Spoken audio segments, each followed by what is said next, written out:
We've got a good one tonight. We're talking about the return of the Quebec Major Junior Hockey League to New Brunswick. Jerry and I break down the NHL North Division, and JJ Watt's heading to the desert. We'll be talking about that and much more. It's Sports QuaranTV now.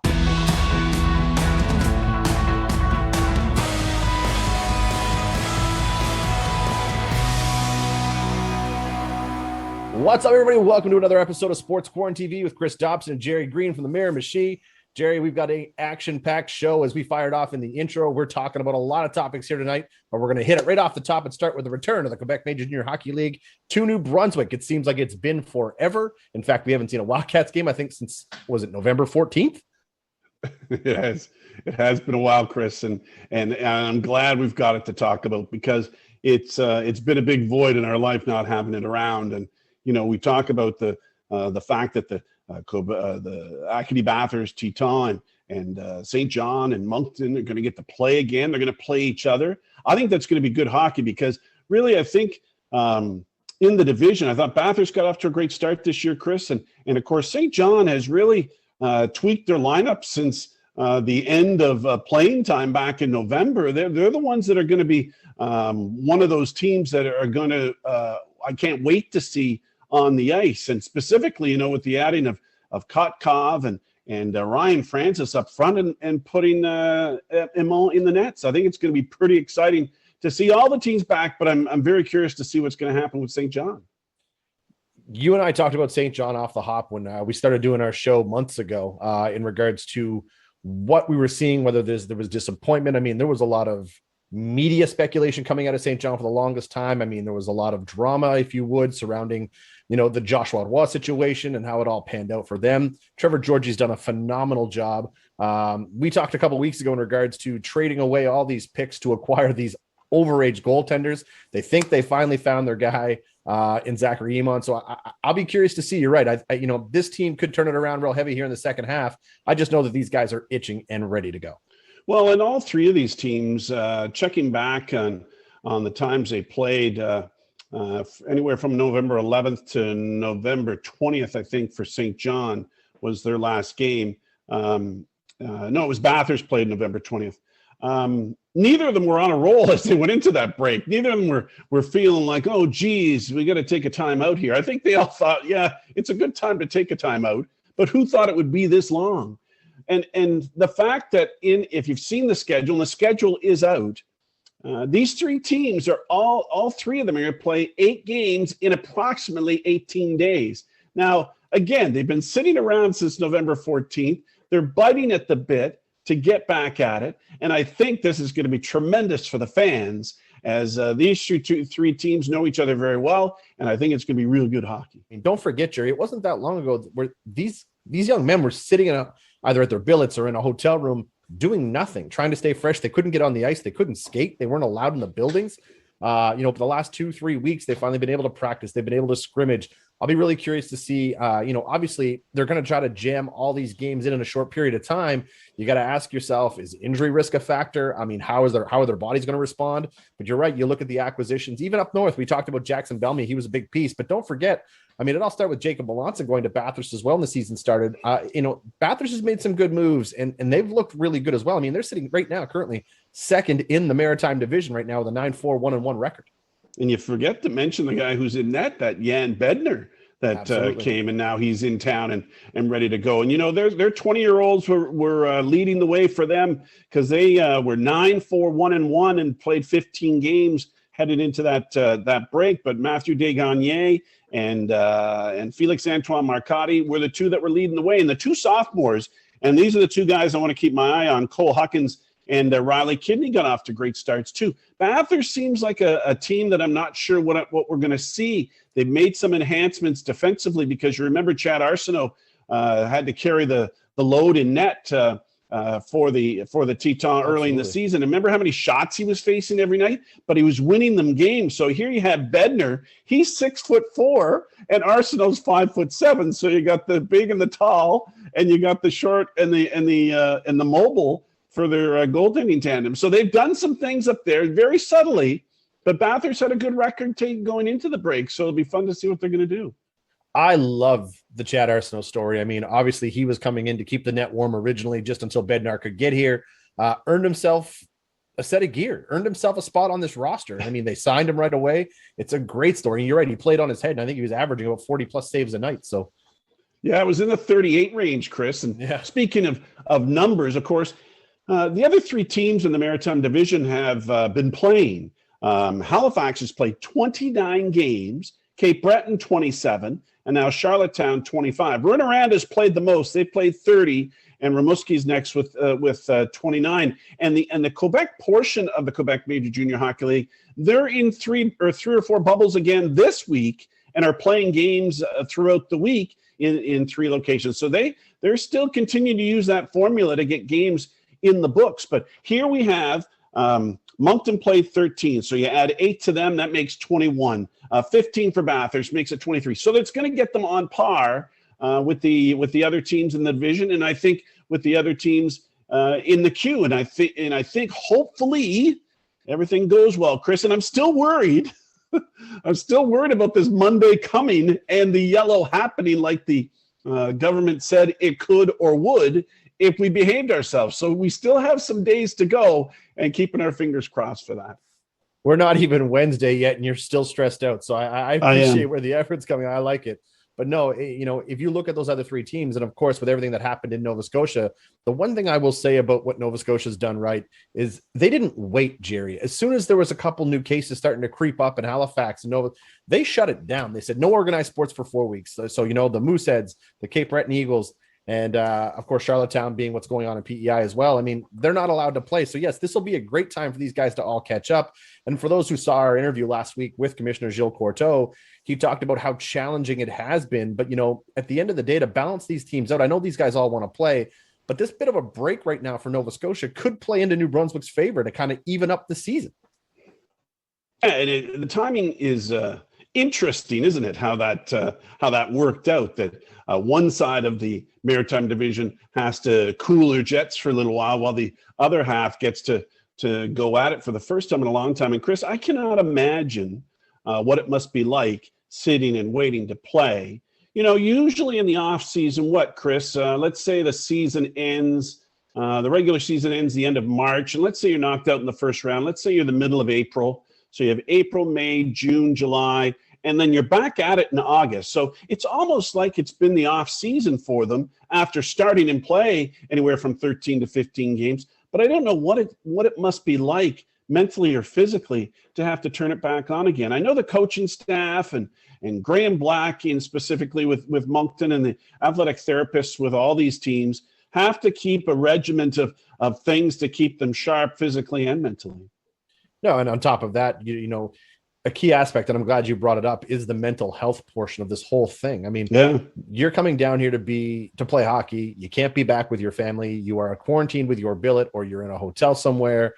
You're not, life is not normal. Like, go back to when you were 18, 19, 20 years old, Jerry.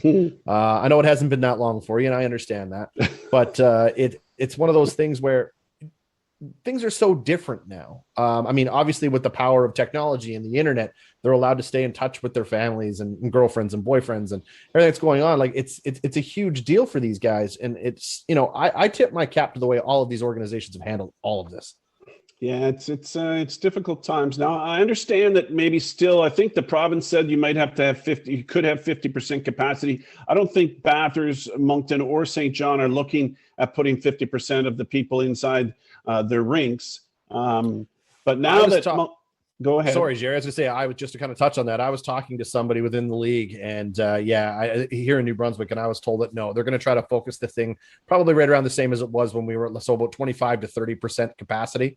Obviously, they'd love to have more, but at the end of the day, you're flipping a coin at this point.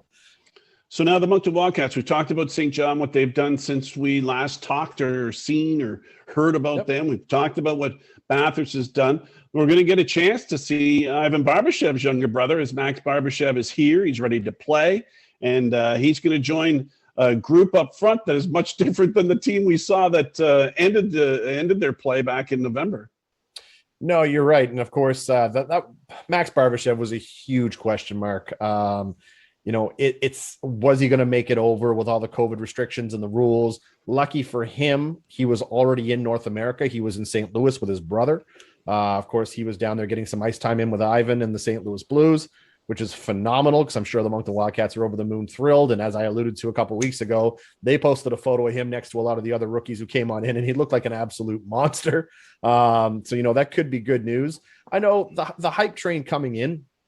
I mean, let's be real. They're going to try to sell Max off because of his brother Ivan. They're selling him on the Barbashev name, which is absolutely great.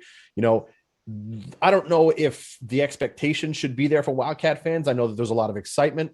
I'll be curious to see what he looks like on the ice. I'm also extremely excited to see Vincent Filion come on in, hoping that he gets a couple starts from Dakota Lund-Cornish here in Moncton as well. They made that big trade. Of course, he was the key piece of the Jordan Spence deal going to Val d'Or. I like Moncton. I mean, the guys they were able to keep, Langlois, going to be good. Philip Daou, probably going to be one of their bigger guys leaned on at the end, in the second half of the season. Tristan DeYoung, veteran blue liner back there. He's going to take probably the bulk of the workload now that Jordan Spence is gone. For a rebuilding, I'll call it a retool. I don't like the word rebuild, but I think, Richie Tebow and the entire Moncton Wildcat organization has done a great job at restocking the cupboards on the assets they had and everything that took place from last year in their COVID situation. Yeah, 13 games in, they're 6-7. They've had some good times. They've had some bad times. But Gabriel Forte leaves, so that stabilizes the 20-year-olds. So Jacob Hudson's going to get in the lineup on a regular basis. Chris, did you know he only played 4 games in those 13 games that the Wildcats played? He played 4 games, had a goal and assist for 2 points. So now he's in the lineup, and this is the strong suit I think the Wildcats have. They have experience down the center with Daou, with Jacob Stewart, with Hudson, and throw Vincent LaBelle in there, and you've got some experience down the middle. And I know the defense is going to be young and going to be young and is young, with 14 or 5 of them being rookies. Anthony Hamel comes over in that Sean Stewart trade, so he's got experience coming over. And Olsen, don't forget, Olsen's a free agent, but he does come with experience. He turns 19 in March. So, and McKinley's played in the league too. I mean, he played 15 games with Bathurst before getting traded during the trade period. So there's some experience back there, and it's going to be fun to see how they develop and how they get to know each other and move themselves forward. No, you're absolutely right with how the whole thing played out. I mean, I am excited. I mean, we've been calling Wildcat games together for years now, Jerry, and we've seen some ups and some downs, and I mean, you've had some great conversations with the president of the Moncton Wildcats, Robert Irving himself, and there's I can say he's the most passionate fan / president I've ever met in my life. And I know last year was a real stinger for him. So I think, he's got to be happy with the guys he has in place. Dan Lacroix behind the bench as well. They've solidified him for an extra year or so. There was some moves made of the front office piece from the Wildcats recently, but overall, I mean, this team is going to be exciting. It's going to be a lot of fun to watch, and it's going to be a lot of fun to call. And speaking of calling, I know we don't have a full schedule, but from a Moncton Wildcats perspective, we do know that you will be on the air March 11th for the first home game at the Avenir Center. And interestingly enough, March 11th was the last time, it was the last game we did of the last season. So in March 11th of 2020, the Wildcats are playing Cape Breton, beat them that night, I think 5-2, and were dominant and had lots of shots. And they were high, getting ready for the last 4 games of the regular season before it all got snuffed out. So it's very interesting that we come back on March 11th after a long break. And we do look forward to doing that again. 12 games are happening in between the 9th of March and the 28th of March. And we're going to do our best on Rogers TV to get them on the air as many as we can. We can't commit to anything right now, but keep a look of your local listings and see when we're going to have one on, because we're going to do our best. And of course, get the Wildcats coming up on the 11th. Chris, let's move on to the NHL and what the heck is going on with the Montreal Canadiens. The Toronto Maple Leafs are sitting on top, and I think, Chris, the cream has risen to the top. I think the Leafs are the best team in the North Division, and it's interesting. I saw a good tweet the other day by a friend of mine. In the 2 games that Edmonton and Toronto just played, of which Toronto shuts out Edmonton, the fella said, well, Matthews and McDavid had as many points, and both had the same amount of points in that 2-game series, which is funny because, of course, Matthews didn't play. Look, so has the cream risen to the top, Chris? Can we legitimately and without making fun of them say that about the Toronto Maple Leafs? Look, I will sit here and I always say this first: hockey fan first, Habs fan second. And from a Toronto Maple Leafs perspective, And I know, I know you know that when I say I'm a Habs fan, I'm a very passionate Habs fan. It's not even debatable. I get fired up. But this Leafs team is phenomenal. All cylinders are clicking. William Nylander, which was every year I feel bad. This kid gets ripped apart year after year after year. And you know what? He's basically saying to hell with all of you. This is where we're going to go. Austin Matthews has been absolutely lights out. John Tavares hasn't been playing the best hockey I've ever seen. But one of the things that Toronto's done this year that they get scrutinized for every year is they fixed their blue line.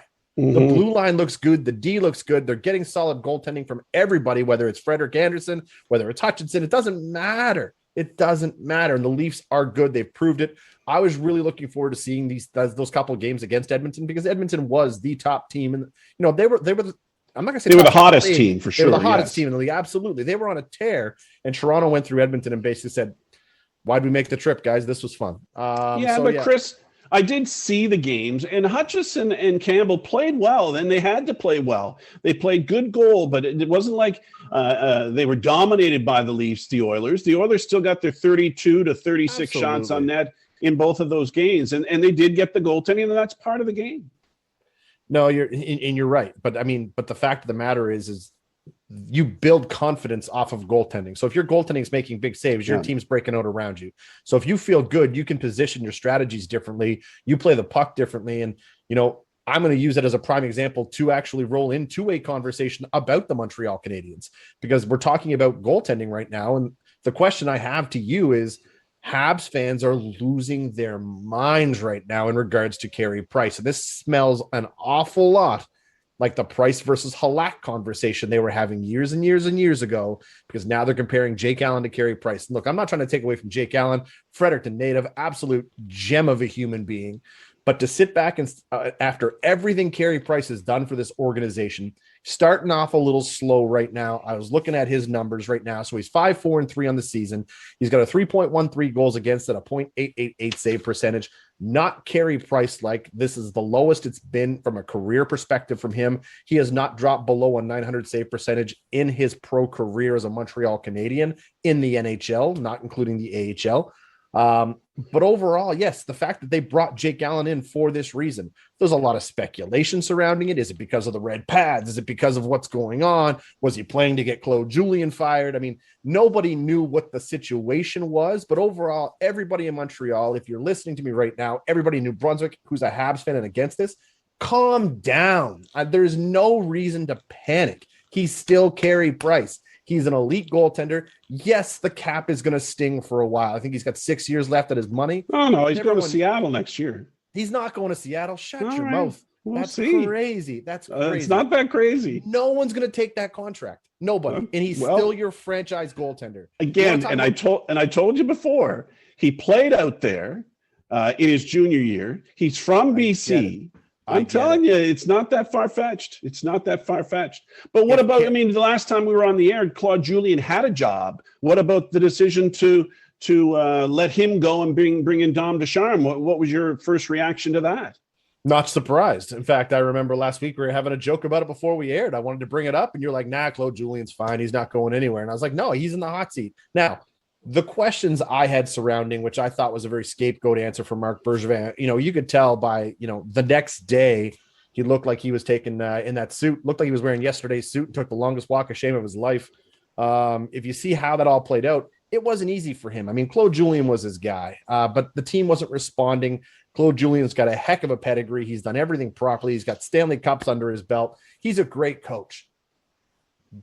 But there's an issue, like his coaching styles don't fit in the league today. In fact, there was rumors floating around that he could be the bench boss for the Seattle Kraken.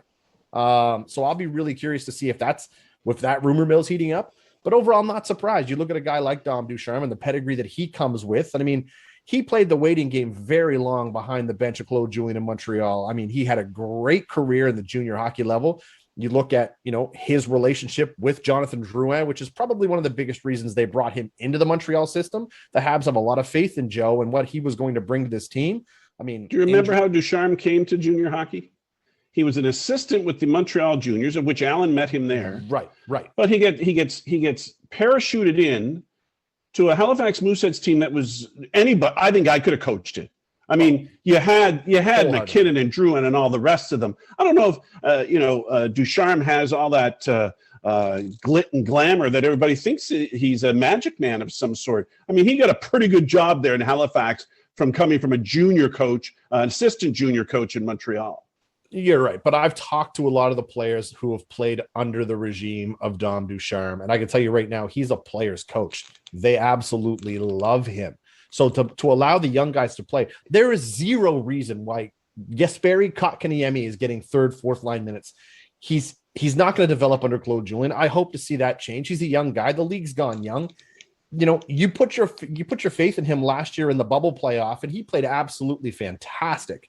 But then Claude Julien bumps him down because you acquired guys like Josh Anderson, Tyler Toffoli. Like the lineup, it changes a little bit. But Kotkaniemi is a heck of a hockey player, and you got to let him play.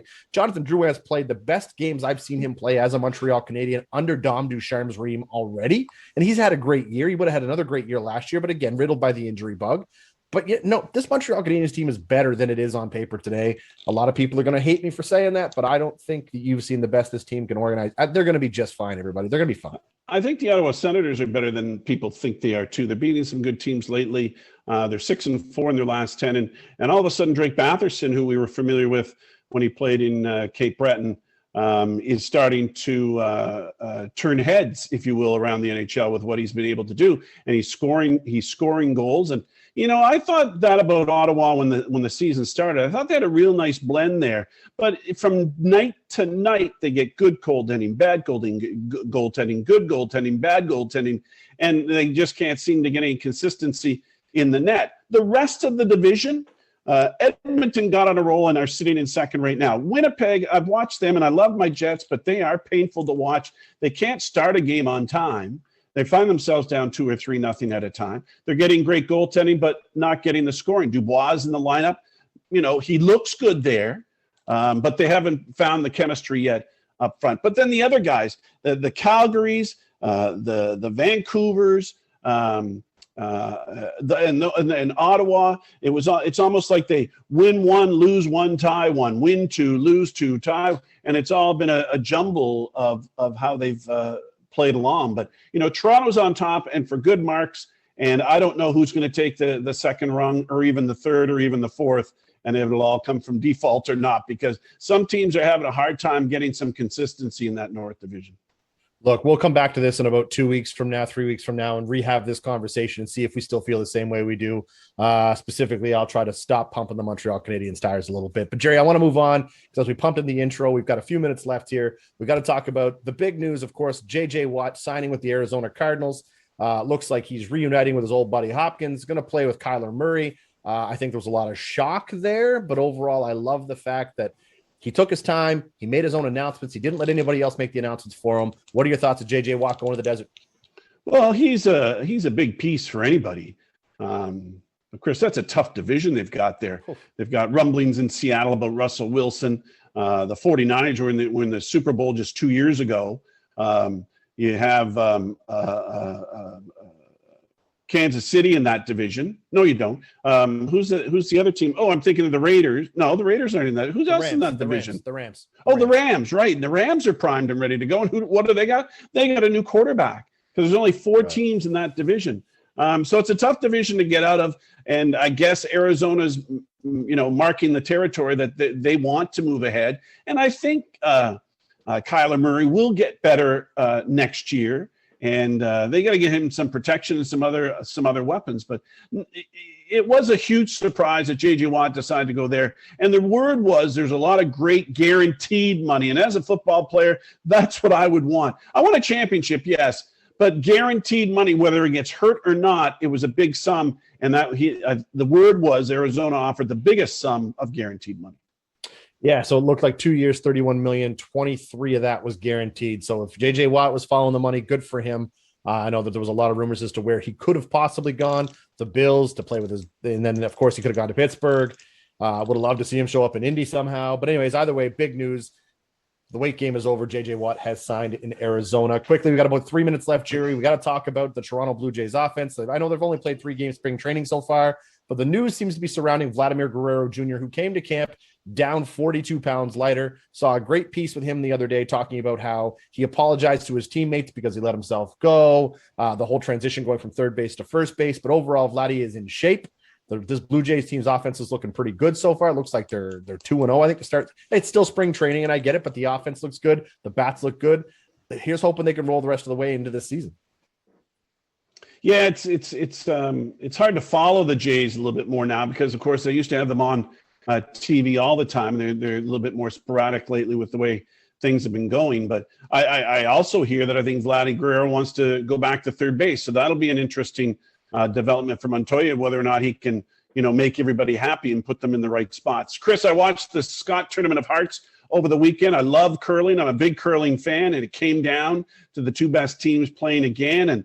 And doesn't Carrie Arneson win again?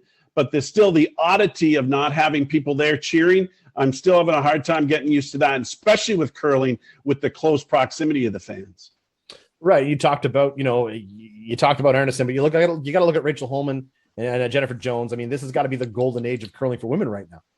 And the other thing, Rachel Holman is 8 months pregnant. Chris, I can't imagine doing anything if I'm 8 months pregnant, let alone having to concentrate and keep up and play 2 games a day and get your rest, get your nutrition. She's got to be a real trooper, and she's a big hero in my eyes to be able to go and lead her team to the finals and just missed out with another championship. Look, I wasn't even the one who gave birth to my twins, but I can tell you right now, I was winded watching from the backside. So it's okay. I get it. But no, it's absolutely impressive. You look at some other impressive athletes who have done what they've done while carrying a child. I mean, you got to think Serena Williams did it as well. I mean, she won her Open. You gotta give kudos where kudos is due. And that's absolutely an amazing story. And before we go, Chris, just a big salute to all the guys who wore red and black at the tournament, the golf tournament in the PGA on the weekend, and saluting Tiger. That was just awesome.